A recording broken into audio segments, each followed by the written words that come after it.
What is up, Jabronis? JJ back here at Run Pure Bets.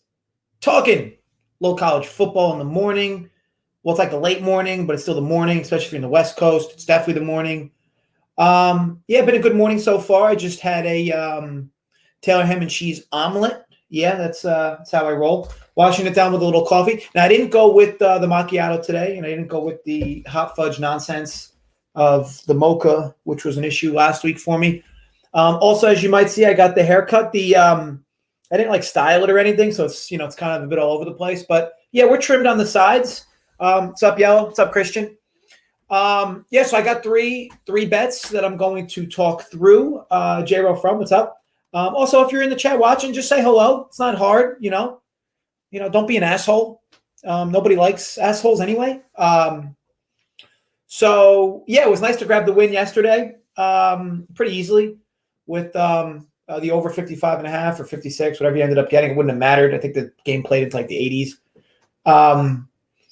It was kind of as predicted. I mean, obviously we won't always be dead right, but a lot of explosive plays, a lot of quick huddles, a lot of Charlotte felt like they were running for big gains almost every play. Middle Tennessee was through the air with big plays most of the game as well. Very limited turnovers. I felt like we got good O-line play.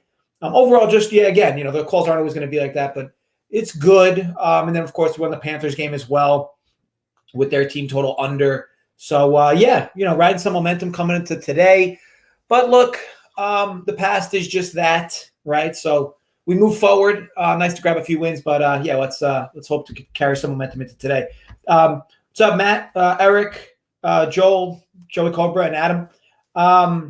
Should be a fun day. What's up, Jordan? Should be a fun day in college football. I'm debating on whether I'm going to chill home and watch some of these games, or maybe give some of my friends the smoke on the tennis courts. You know how, I guess we all have friends that talk a lot of shit, right? They think they're good at things that they aren't. I'm just kind of like a guy that shows up and just puts people right back into their place, you get people that start thinking they're good at things, and then, the champ has to come back. So, I'm likely going to play a little tennis today. Be good for me to burn some calories because I starting to look a little gelatinous, which isn't really fun for me. But needless to say, enough of that nonsense, right? God forbid I go off on a tangent. Sometimes you get a comment, like I think I posted on my Twitter for those that saw it. Guy told me to shut up, idiot, just talk football. I like to kind of deviate from the plan from time to time. What's up, Jose, Isaac, Teddy? I see that beehive bulge. Yeah, we're all there. Exactly, J-Ro from. I'm just not into the whole. I'm actually really good at whatever I'm talking about. And when that happens, somebody's gonna talk shit. I mean, put them in their place. I'm not an excellent tennis player, but definitely better than the people talking shit. That's for sure. Anyway, enough of that. Let's talk some college football. What's up, Nathan? So I have 3 bets, 2 actually early games that I like today. So I guess we could go forward or start with that. Boston College goes up against Mizzou today. And I really like Boston College's team total under 28.5. Really like this play. So first of all, we get 2 molasses type of offenses, and I'd expect this clock to be moving from both teams without much, if any, explosive plays. And if there will be explosive plays, it's likely to be on the Mizzou side. We know Boston College loves to run the football, but this team did struggle severely to move the football in general versus Temple. Their points really came from excellent field position, and Temple's by no means a great defense as well. Matt Rule's not there anymore, and they've just kind of deviated from what they did used to look like a few years back. Now, I throw the Colgate and UMass wins out because most Power 5 teams would have had their way with those 2 programs, much like Boston College did. So I don't like look at those 2 games like, oh, Boston College is this awesome offense. Missouri's been torched on the ground, so there is a bit of concern there. But I expect them to load up the box here, and I might go without saying, right? Grosel for BC has been tough to watch throw the foosball. And the key to Missouri in this game is going to be first and second down. Since I think BC has issues getting over 28 points today, you would think I'd like Missouri to win. But I have issues with Missouri's offense too. I mean, they're a bit a bit one-dimensional, and they rely on Bizalak to move the ball downfield, and he's good. But look, here's the thing. He should have his way with this Boston College secondary, okay? Boston College secondary is certainly susceptible to good opposing quarterbacks. But Missouri's offense isn't really something I want to predict here. They can be a bit Jekyll and Hyde. They can be turnover prone. Weird things also happen to this team in critical downs. Maybe that's a coaching thing. So I'm not in love with kind of figuring out what Missouri does or doesn't in this spot. But I do think regardless, Missouri will keep the ball moving on offense. And I know with these two teams, we also get offenses that love to sit on the lead and keep clock moving. Now, if Boston College gets ahead, they're certainly going to want to keep bleeding clocks. That's what they do anyway. And if Missouri gets ahead, it's going to put a lot of pressure on Boston College's passing game, which is practically non-existent right now. If Mizzou can slow down Boston College, specifically on first and second down, which I would expect them over the course of the game to do so. Granted, it's going to be big runs, of course. Boston College is a very efficient running football team. But overall, if we can slow them down on first and second down as in Missouri, say we, imagine, I think it's going to be very tough for Boston College to get to sub 30 points today. This has the markings of a low-scoring game overall that could come down to the wire. But again, I just didn't want to touch Missouri's side of things. I think that Boston College hasn't seen a passing attack quite like they're going to see today from Missouri and Bizalak. And I have question marks on how effective defensively Boston College would be in a spot like this.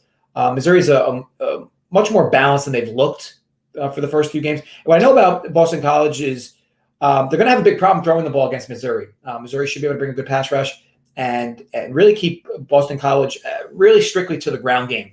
And look, if Boston College beats me here because they run for 300 yards on offense, so be it. But I think defensively, I think they're going to need some help defensively and with special teams to get there. So either way, I really like the spot under 28.5 Boston College team total.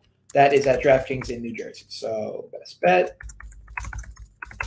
Boston College under 28.5 minus 110. That's at DK. Okay, so as you guys know, for anybody new watching, I guess, format of the show is I typically will give my 3 games early, talk on why I like them, and then I'm happy to take some questions. I will talk on which games I have to talk on here. I will talk on Notre Dame, Wisconsin, and Arkansas A&M. Now, those are popular games, so I will talk on them regardless. But again, feel free to ask questions, and I'll get to them once I'm done with these 3 breakdowns that I give you. Okay, next game up, another 12 o'clock game. Boise State versus Utah State over 69.5. I am starting to see some 70 creep up. I didn't post this earlier for Run Pure folks. And it was 69.5. But with that said, why I like it, right? So this quite frankly is a line I don't understand. And it did open up a little lighter as well. I think it opened in like the 65 neighborhood, but it wasn't that for long anyway. I just don't understand how this line isn't in like the 74, 75 neighborhood. It's where I capped this at a little slightly above 74. Utah State was taken over by Blake Anderson from Arkansas State, coaching-wise. And Arkansas State used to run one of the fastest offenses in the country under Anderson. And now he's kind of taken that fast team to Utah State, to be more specific. Utah State's got more talent. He's going to have better recruiting options in the future as well. But this offense early on has looked like a legitimate machine gun. First game jitters, there were some points left on the board, but their offense still looked great. Since then, they've been super smooth. I'm sure it's been against inferior competition, but what I'm really in love with is how fast this team is playing. Utah State still going through a bit of the motions at quarterback. They run a stable of running backs. The changing up of quarterbacks isn't crazy either when you think about what Anderson did at Arkansas State. This was a common theme with him, kind of alternating QBs and a stable of running backs. He never really has a star. He typically, he did have a star wide receiver last year or for a few years for that matter. So maybe we'll get a Utah State receiver to develop, but ultimately expect this offense to hum, whether it's running or passing. Now, Anderson, also with that in mind, doesn't really show anything all that staggering on the defensive end. He never did so at Arkansas State. Not that he doesn't care about defense. It's just that this team is really predicated on scoring points, not so much caring about what they do defensively. And again, defensively, it's not that I don't think this team is good or can slow down or can't slow down anybody. It's just never been a staple of what Anderson does from a coaching perspective. And they're home here, so that helps. But a tough team does come to town in the Broncos. Now, when was the last time you can remember Boise State being an underdog like this against Utah State? they're basically a 9-point dog here, maybe 8.5 pending your book. Now, Andy Avalos takes over this team this season, and he's going to bring more of a defensive mind or defensive-minded scheme to Boise. With this in mind, though, this team's still playing at a pretty quick tempo offensively, and this team has a lot of returning weapons as well. As I mentioned, I'm by no means in love with this Aggies defense. Boise has playmakers all over the place, and will likely aim to run the ball, potentially slow down the clock a bit, knowing how fast Utah State's going to want to play. Look, if that's the case, fine. Like if Boise State takes the approach of we're going to slow this game down to a crawl and that's our best bet to win, fine. But my issue is Boise State has all the weapons in the world to keep pace with Utah State scoring wise. So I would find it confusing if they tried to limit possessions here, because again, Utah State's just an effective offense. But with that said, you can still throw all over Utah State's defense, and with the right personnel, and Boise State, who's led by Bachmeier, should be able to do so. Now, contrary to the Mizzou game, I think there's plenty of scripts where this ends up going over this number at 69.5.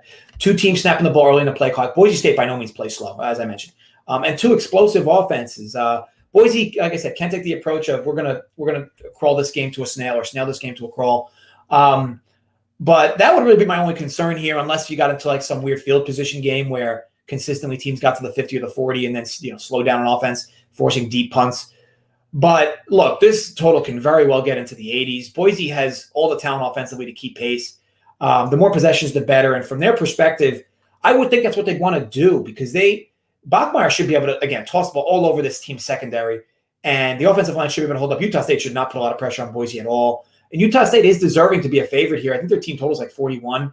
Again, Boise State's not going to slow this team down. I have a lot of question marks about this Boise State defense. And again, like I said, when was the last time you can remember Boise State being an underdog like this in this type of game, especially almost double digits? So maybe there's the argument of Boise State not getting enough respect, or maybe Anderson has turned this Utah State team quickly into a bit of a juggernaut offensively, and Boise State won't be able to keep pace. But with that said, I think you get a good scoring output from both teams. And I got this total about 4 to 5 points off, as it should be in like the 74 neighborhood. It opened a bit lighter, as mentioned, so we didn't get the best number here, but I still love this spot. So again, over 69.5. I got that at FanDuel New Jersey, but Boise State versus Utah State over 69.5. I'm sorry, did I say Boise State was a favorite? Did I say Utah State was a favorite? Definitely didn't mean that. I don't know. Talking out of my ass there, Caleb. And I'm looking. It's funny, Caleb, and full transparency. So I write some brief notes on these games, and for whatever reason, I had them as the favorite. I don't know why. But needless to say, both teams should get their fair share of points here. I think that overall, I liked what I've really seen out of this Utah State offense. And I think Anderson's only going to improve this team's offense as the season goes on. And again, the way his schemes work, it doesn't even matter the players that are in play. Don't get me wrong, of course, quarterback matters, but he always ran a stable of running backs. He runs multiple quarterbacks at the position. I think they'll be able to score points against this Boise team. And again, Boise State is bringing a more of a defensive-minded approach this season. And it goes without saying, right? Because they bring in Avalos, who was the DC. I'm trying to think where he was the DC. Was he DC for Oregon? I don't remember. I think he was DC for Oregon. Anyway, so they play a slow game versus Oklahoma State last week, but yards still got there. It just didn't result in a whole lot of points. I think the whole tempo and pace of this game is going to be completely different. Boise State's going to be happy to play speeds with them. And overall, definitely misspoke on the Boise State being the underdog here. But Utah State, to me, is very live in this game, and I definitely think they're going to get their fair share of points here.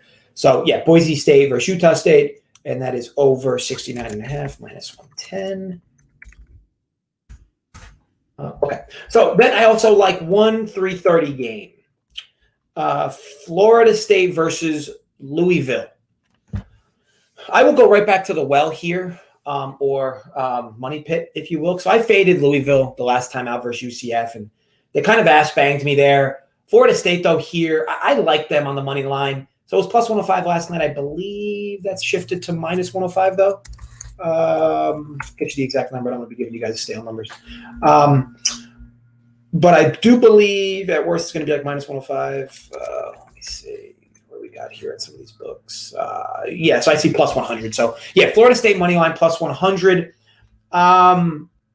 It's a few things. So, as I said with the UCF game, for Florida State to win games, for Louisville to win games this season, it's going to have to be on Cunningham's shoulders, okay? He's going to have to throw efficiently. He's going to have to make good decisions with the football. He's going to have to use his legs to convert longer third downs. I thought against UCF did a tremendous job on first and second down against this team and forced a lot of third and longs for Florida State. That Cunningham bailed them out with long runs. Florida State's a different animal. Okay, they're not going to play nearly as fast. They're a much more efficient defense. Now, sure, they're 0-3. They also lost to Jacksonville State. But this team also did go toe-to-toe with Notre Dame. Now, there's a different question on how good you actually think Notre Dame is, which is a separate conversation, I guess. But this FSU team is not nearly as bad as they've looked the last few weeks, and they have the bad loss against Wake Forest as well. But Wake Forest, how good do they look, right? So I continue to say Louisville is so reliant on Cunningham to win football games, and he's a much better quarterback when he's at home. This spot will be on the road. To me, this game is won and lost in the trenches, and FSU, in my opinion, has a better defensive line and a better offensive line. So much like we've seen from this Louisville team throughout the years, they will win games when Cunningham steps up, okay, without a doubt. However, I just don't see how we get another type of performance like that from him in this spot. Now, with that said, Florida State can't seem to get out of their own way. It was this team, though, that did run all over Notre Dame. UCF and Ole Miss both torched Louisville. And it's a pure get-right spot for me on the Seminoles offense. Now, I'm not going to play the get-right spot with a team like this. If Florida State loses today or gets blown out today, this will not be a team I'm going to be targeting. But to me, this is a good spot to jump on them because I think that either one of two things happens here. Either Florida State wins and it's like, oh, wow, maybe this team will figure it out and they're going to be better from here and the value will be sapped out of them. Or this team's going to get blown out and it's like, oh, this team sucks and then they're not going to be a team anybody's going to want to back anyway. I do think this is a staple week for this program. Now, as long as this locker room hasn't checked out, because this has definitely been an underwhelming season thus far for this team. But I do think FSU can be a balanced offense with more of a heavy run approach, and Louisville's D-line is certainly susceptible. We watched UCF run all over this team. Now, Isaiah Bowser did get hurt, which I felt hurt this team's run game. UCF still averaged, I think, 5.5 yards per carry. And I'd expect Florida State to do what they have to do on the ground to win this game and leveraging their dual threat quarterback as well. I know Florida State's still kind of flirting with two quarterbacks, but overall, I just think a heavy run approach from Florida State will prove too much for Louisville. I'm not sitting here saying Florida State's going to completely trounce this team today. It's likely not going to happen. I just think there's value here. This line should be like Louisville 2.5, 2.6 to be honest, is on my end. And I just think you're getting people overreacting to this team. And quite frankly, I think it's a bit too much. And that's why there's value for me on the plus 100 because this should be Florida State should be about minus 135, minus 140 here. Instead, you're getting plus 100. I got plus 105. Talent-wise, I do think Louisville has more weapons offensively. But again, football games are won and lost inside the trenches. FSU trumps Louisville on both the O-line and the D-line. Louisville should feel like they're in quicksand offensively, maybe even defensively.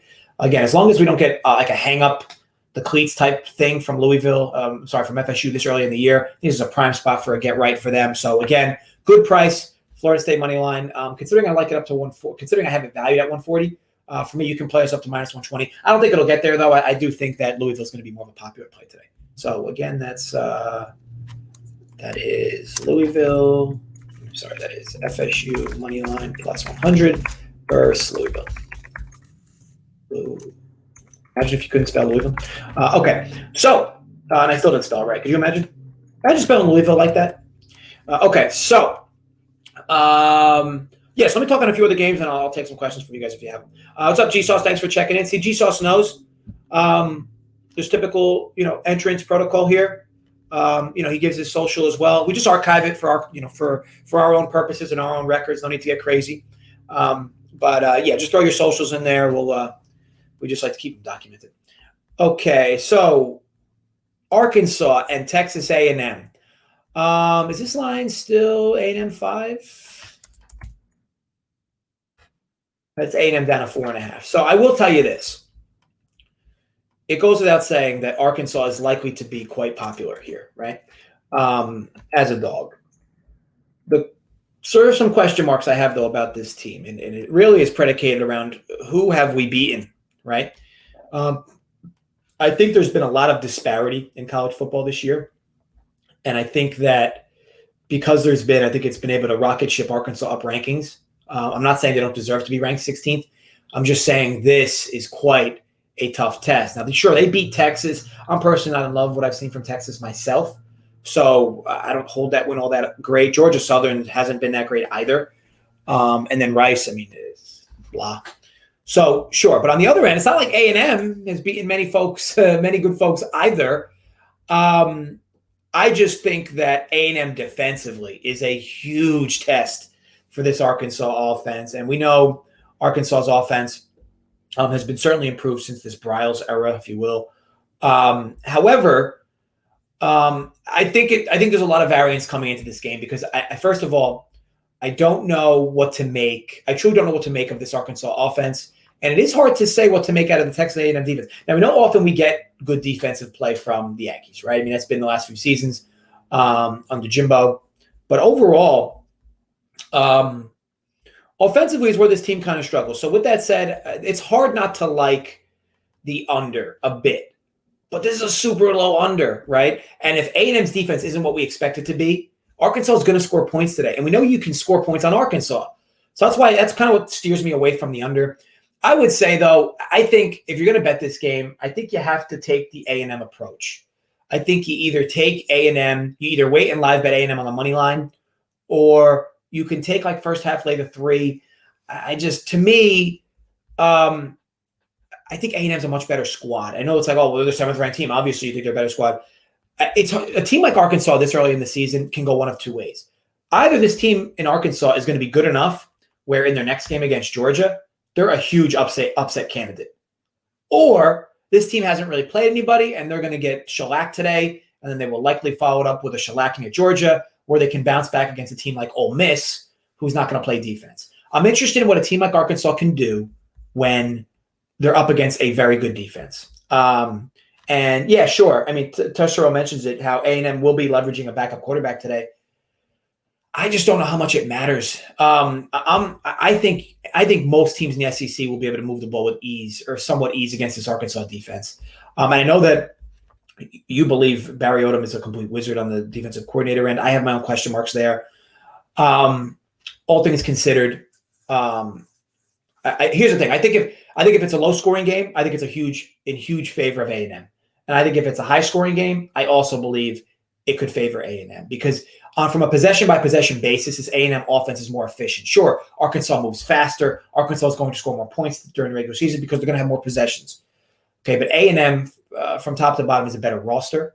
And to me, all things considered, you're getting a small number here on A&M. I would lean A&M at the 4.5 number. But there's just a lot of question marks in this game that it's hard from a strength of schedule standpoint to love. Be like, yeah, I think this team is for real. Either team, again, you typically get good D out of A&M, and you've been getting good offense out of Arkansas. So those two heads will collide today, and whichever prevails obviously will win. But yeah, call it a small lean A&M's way at 4.5. I by no means love it though. Okay, so another game, I know that's pretty popular. I'm sure folks will be betting or looking at least. Notre Dame, Wisconsin. So Notre Dame, they sneak out a win versus FSU. They sneak out a win versus Toledo, and they look good defensively versus a good offense in Purdue. So what do we see from them here? My question marks around this team are offensively. Not a big Jack Cohn guy. I think Kyron Williams is great, but Wisconsin is tremendous on the defensive line and always has great linebackers. You barely ever can just run down Wisconsin's throat. So it's going to probably result in a lot of 3rd and longs for this Notre Dame team. And I have question marks how well they're going to be able to score today. With that said, I mean, I'll tell you what, this under's 44, and I know it's moved a bit. It is a slight lean here because here's the thing. Both teams in this spot really want to win a low-scoring game, and I'd expect this to be a field possession game or position game where both coaches are going to pin this on their defenses to help them win it.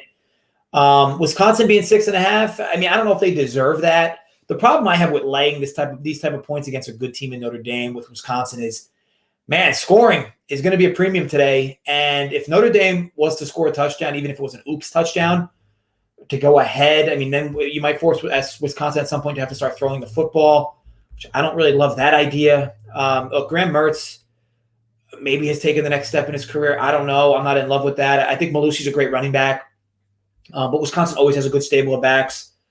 I don't see how this becomes a shootout in any way. And I think overall, you should be looking towards the under in this game. If you get a quick score too early, like in the first quarter with like a botched play or something, and you can get this live under at 50, to me, that's such a slam dunk spot.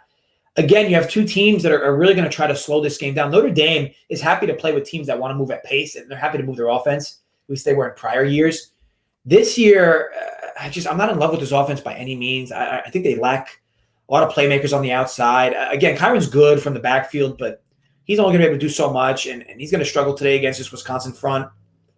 Yeah, all things considered, I think if you bet the over here, I think it's a bad bet. It could win, even at the number at 44, which is low. It's hard to bet that type of total right in a college game, but both these teams want to win a low-scoring game, so I just think you're going to get a very conservative approach from both teams. This is a very important game for both teams, especially with it's an even bigger, believe it or not, it's even a bigger game for Wisconsin. If they think they have any chance of making the Final Four, they can't lose this game because that would give them a second loss in the Big Ten, which that's basically an easy defeat, an easy exit out of that. And Notre Dame's, with their schedule, is going to have to likely go undefeated, maybe even only one loss if they're going to make the Final Four. So, or the best four, whatever, however you want to call it, the BCS four. But overall, I think you get a low-scoring game here, and I think that, and I'm not saying low-scoring game based on total. I think there's value with the under at 44.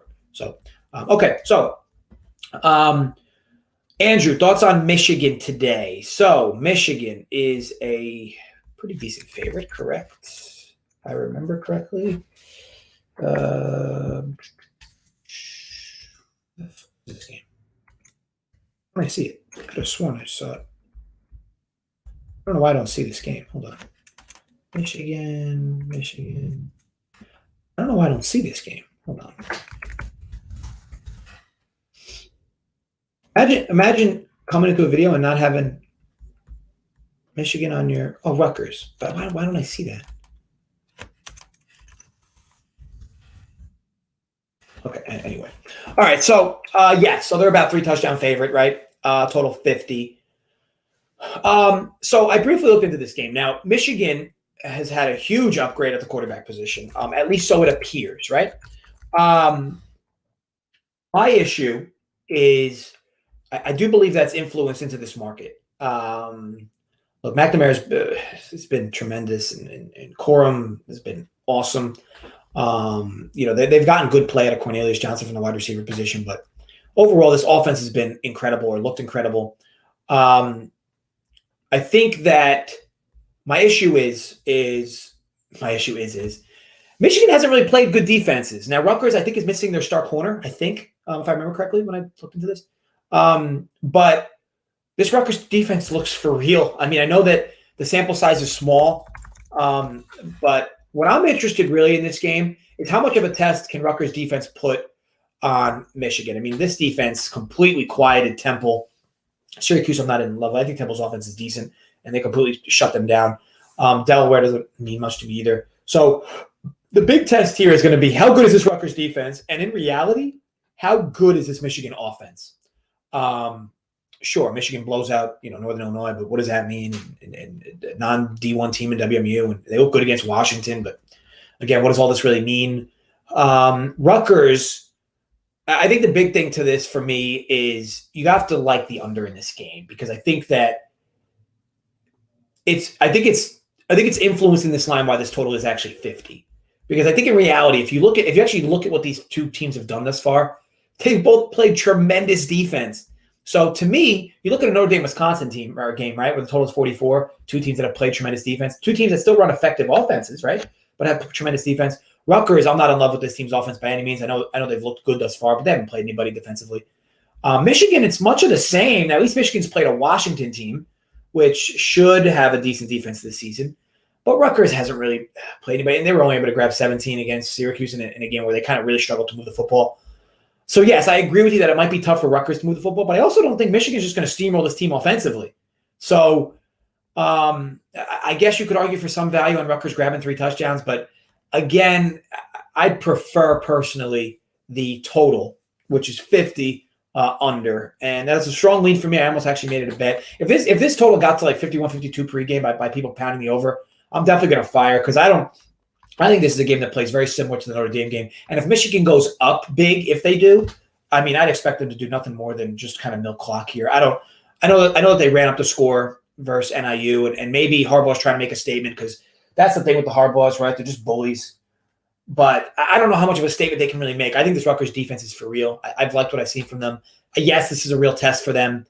But again, they got 3 tough games coming up between Michigan, Ohio State, and MSU as well. But I think this is a real test for this team's defense. And I know they're missing a guy or two, but I think that they're going to really put Michigan into some tough spots. It's a big number to lay. Not to say Michigan can't. I think Michigan looks like an excellent team, and they look like a whole new refound offense. But again, who have they played? And that's been a tough question to answer. So I'd prefer the under here. And if it goes to 51, 52, I will likely fire myself on it. Okay, so UAB Tulane non-power 5 game. I'll get to that in a moment, Soccer Throw, but I think that I had somebody ask about a game. Did I miss something? Okay, so Kentucky and South Carolina. Now, South Carolina, LOL. So if you guys remember, we had the ECU in the South Carolina game a few games back, and they just get trumped by Georgia, but that was expected. Kentucky, right? I mean, this team. So here's my big issue here. Kentucky loves to run the football, and South Carolina just cannot stop the run. So it is tough to love South Carolina in this spot. I know that Kentucky might be a little overvalued in the marketplace, and you kind of saw that, right, by how they've come down a bit. They don't have any really, I guess what I'd consider a marquee win. But, they did grab their lone win in conference against Missouri in what I'd consider a game that Missouri very well could have won. But overall, who has this team really played? Look, we know for a fact, right? I mean, Kentucky, for the most part, is going to want to run the football, but they have shown a lot of passing life behind Lewis. But again, who have they played? Here's what I know. I know you can absolutely run the ball against South Carolina, and Chris Rodriguez should have himself a day today, But the tough part for me is at 4.5. Like for me at 3, Kentucky's an auto fire. 4.5, I don't love. I do think that from a matchup standpoint, Kentucky has tremendous advantages with their O-line against South Carolina's D-line, which could result in a lot of long drives for Kentucky, resulting in points. South Carolina cannot turn the ball over in this game, which has been a bit of a problem for this team. And also you're getting Doty today. So, his first start of the year, I just think there's more question marks on the South Carolina side where I think it makes it tough. This will not be a game I bet by any means. But again, if you need a lean from me or a spot, I do think that South Carolina is going to have very tough sledding offensively. So maybe you target their team total under, which at this line should be, what would it be, like 20, 22.5-ish? Because I don't know where this team finds points. I mean, Kentucky doesn't really turn the football over. At least most often they don't. And South Carolina, the idea that this team is going to move up and down the field against a good Kentucky defense, I'm not in love with either. So that would be my look there. I hope that helps. Oops. Oh, no, I don't even know where this comment is. Okay. So I got 825 free bets. Would you go all solo bets? Okay, so Christian brings up a good question. So free bets, right? So he's got $825 free bets. I always advise with free bets. Well, it depends your actual bet size, right? Let's hypothetically say, Christian, you don't have to mention the chat, don't worry, but let's say Christian's normal bet size is $100 or even $50, right? And he has all these $25 free bets. For me, if your normal bet size is like $10, if your normal bet size is $10, then use these $25 free bets as solo bets. But if Christian, your bet size, and this goes for everybody in the chat. I mean, granted, I'm answering Christian's question here, but I'm sure you can all relate in your own way. If Christian's normal bet size is $25 or $50 or even $100, maybe even more, if it is, you should be doing 2-team parlays with $25 free bets or your free bets. I say that because what happens with your free bets for the most part, right? You make a bet, okay? The free bet wins. If it does, right? It wins. And if you bet at 110, you'll get about $22.50 back or whatever, $23, whatever. So you'll actually get $23 out of the $25 free bet. So now you have real money. Now you have $23 of real USD, as the cool kids say, or whatever country you're from. Whatever. Euros. No, but so what are you going to do with that $23? You're going to make another bet with it, right? So to me, do it from onset. $25 bet or free bet, do a 2-team parlay. Okay. So now your $25 wager when you talk about from an ROI perspective, okay, your $25 wager is going to now pay about $70, okay, $65. Whereas, sure, you might go 1-1, right? But if you go 1-1, you would have lost it anyway, right? Because you would have made your free bet. That bet would have won, and then you would have lost the $23 bet of the next bet you would have made. Do it from the beginning. You'll get better odds on it. It's better. It's better. First of all, it's better return on your investment at minimum. And at least you're getting value. You're getting more value out of these free bets. So if you have a lot of free bets, my recommendation is 2-team parlay with all of them. I don't think you should be 3-team parlaying, because then you're getting a little. Then you're not getting as favorable anymore, because obviously now you're adding another game. We don't have to. I'm not saying you can't do it. The recommendation, though, is to do it from to get those 3-1 odds on a two bet, because you would do it anyway. Like, right? You wouldn't always bet again anyway. You wouldn't bet a third time anyway, right? Because sometimes maybe you would withdraw or whatever, or maybe do something else with the money, whatever. Maybe you head into the casino because you're a degenerate. I'm kidding. I'm not. So my recommendation is always with free bets, and I hope that makes sense for you guys, is always to 2-team parlay free bets, but it is correlated to your normal bet size. Okay. If you're normally a $50 bettor, okay, and a sportsbook gives you $100 free bets, okay, just bet them as solo free bets. Okay. There's no reason, because when you win it, you're going to get $100 cash, and you normally bet $50 a game anyway. So you'll be betting $50 out of that. You'll get 2 games out of that money anyway. So don't do it in that case. But if the free bets are in line with your normal bet size, 2-team parlay for sure. It's better ROI. I hope that makes sense. Okay, so UAB Tulane. Let's see what we got here. I liked what I saw from Tulane last week. Tulane played Ole Miss last week, didn't they? I liked what I saw from that team. Okay, so at 54.5, this spot. So UAB, well, we know what UAB does, right? They're going to really try to slow this game down.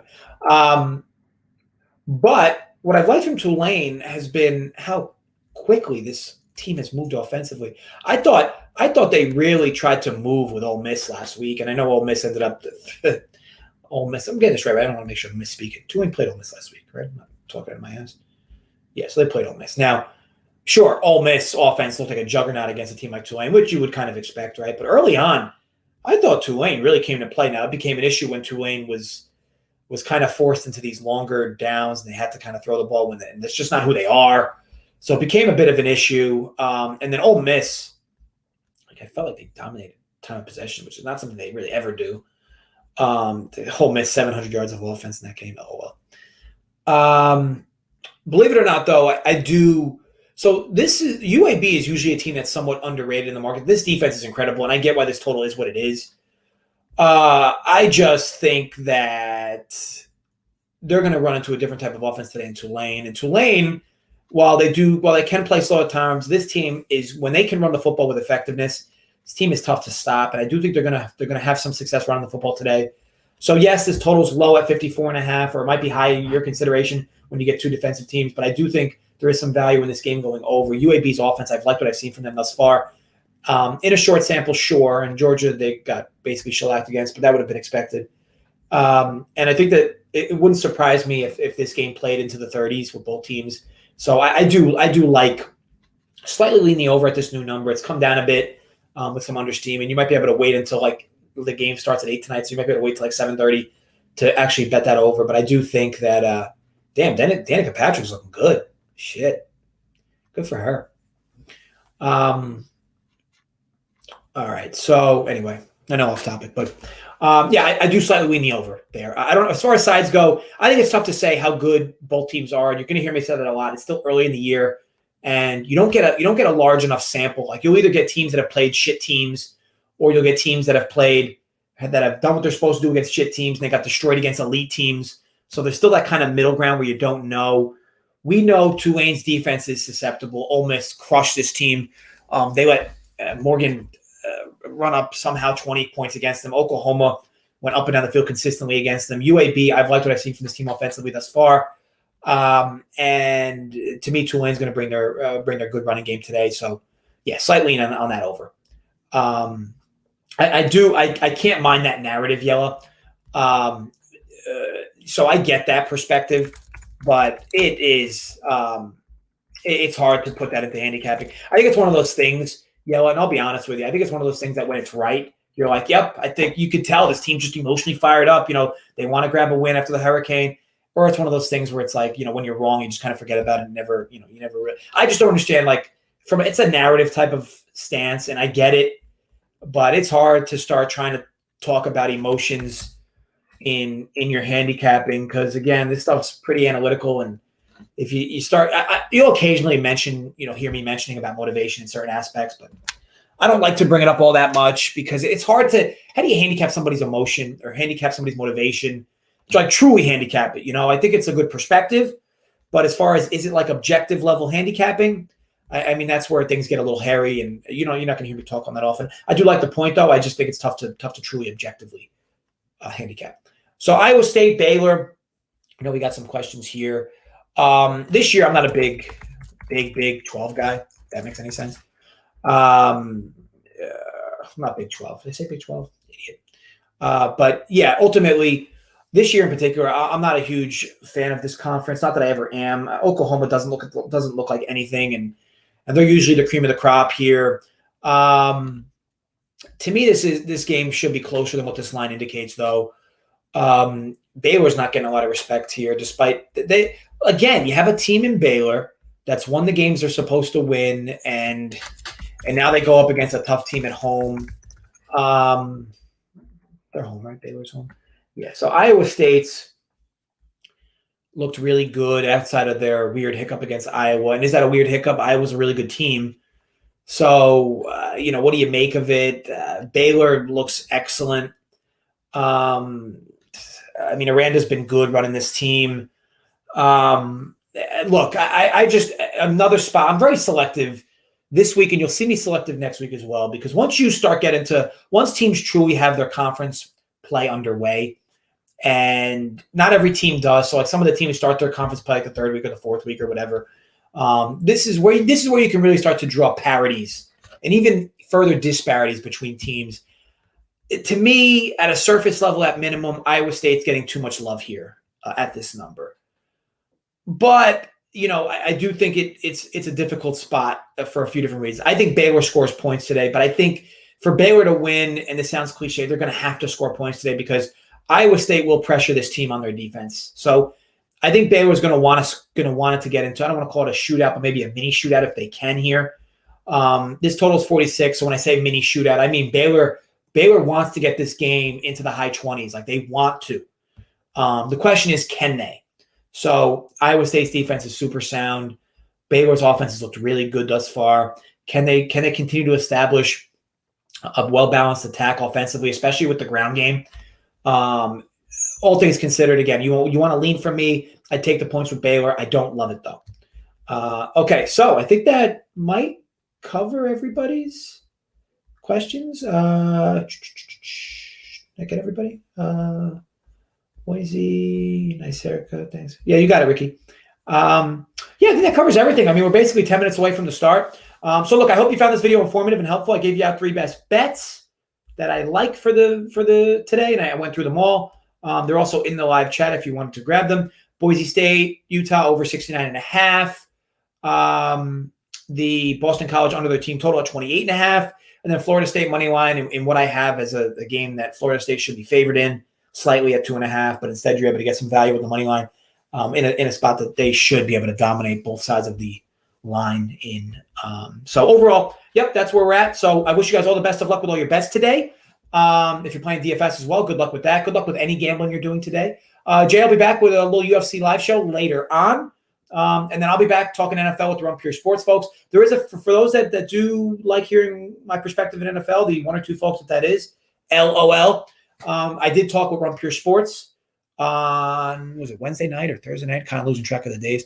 It was a little bit of a lengthy show. I think it was about 2 hours or so, 2.5 hours. But I was on with Big T, JSU, and ODB, talking through some DFS and bets perspectives. I don't really give DFS perspectives, but I was giving bets perspectives for each game. So check out Run Pure Sports YouTube channel for that. That video is there, and it was a video free to the public. So hope you check that out. But as always, folks, check us out at runpurebets.com. See what we're all about. This month we are up nearly 35 units And again, we're not a company that's giving you like 5-10 unit bangers. When we go up 35 units, it's a grind. So Joey Work's been crushing it in baseball. Jay's been great in NFL. I've been finding my stride, college football, NFL as well. Tyler's been great with the props. Spread's been great as well, giving out NFL plays also, even some tennis. So, you love to see that. You got NBA starting right around the corner. Baseball playoffs is also around the corner. So, look, a fun time to be a sports fan, right? So, check us out, runpurebets.com. Use bets25 off for 25% off the purchase there as well. You'll be able to get our weekly package for I think $15 for the week, something like that, $12 for the week, which you get all sports. You get the Discord. You get all the live shows. So, needless to say, I will be back tomorrow with the Run Pure Sports crew, talking a little last-minute NFL. But until then, be sure to gamble responsibly, stay safe, folks, and run pure. See you next time.